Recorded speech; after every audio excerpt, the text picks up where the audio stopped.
好，去到新啲嘅機呢，我只有呢一部 Canon 嘅52。點解會有佢呢？佢嘅功能其實都同我哋而家現代嘅單反咧都差唔多嘅，功能都好強大嘅。測光啦，有3個選擇啦，仲有多重嘅拍攝模式啦。佢用嘅鏡頭咧係上一代嘅 Canon EF Mount 啦，咁好多選擇嘅而家都。咁而且佢嘅機價一啲都唔貴，佢個機價咧只係幾百蚊咧，通常都買得到㗎啦。而且佢自動對焦入邊咧有3點嘅眼球自動對焦，咁你望邊一點咧，佢基本上咧就會對邊一點。咁佢就有連拍模式啦，內置閃光燈啦。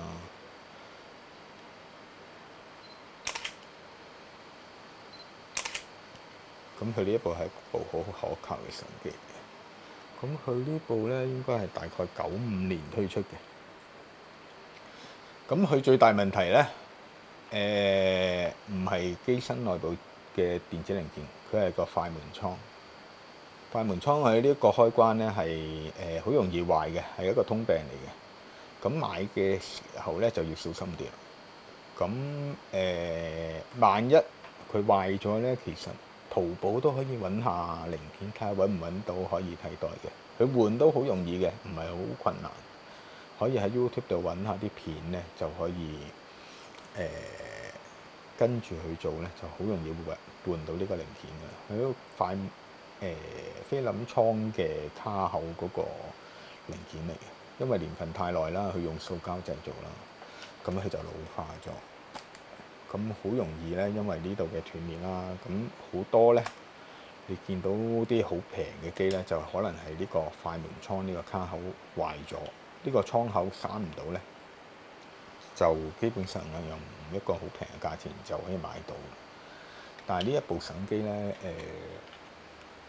都係一部好可靠嘅機嚟嘅。咁如果俾我去選擇咧，即係如果單獨帶一部想好簡單咁樣好快影到相咧，咁我都會帶佢出去，因為我都幾多呢個 EF 嘅鏡頭啦，可以直接用得翻落去。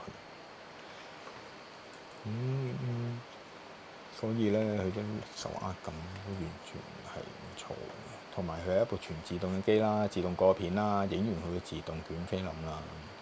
咁佢哋頁嘅 setting 咧都仲喺晒度。咁仲要佢係仲有一個日期嘅顯示啦。咁但係佢個日期咧已經去到大概2000年啦，佢已經唔識再向後數㗎啦。咁所以咧，我個調校咧就會係相差20年啦。咁樣去調校，去玩翻個日期嘅存在感喺度嘅，佢會喺翻個菲林嗰度顯翻個日期出嚟，我都幾中意佢。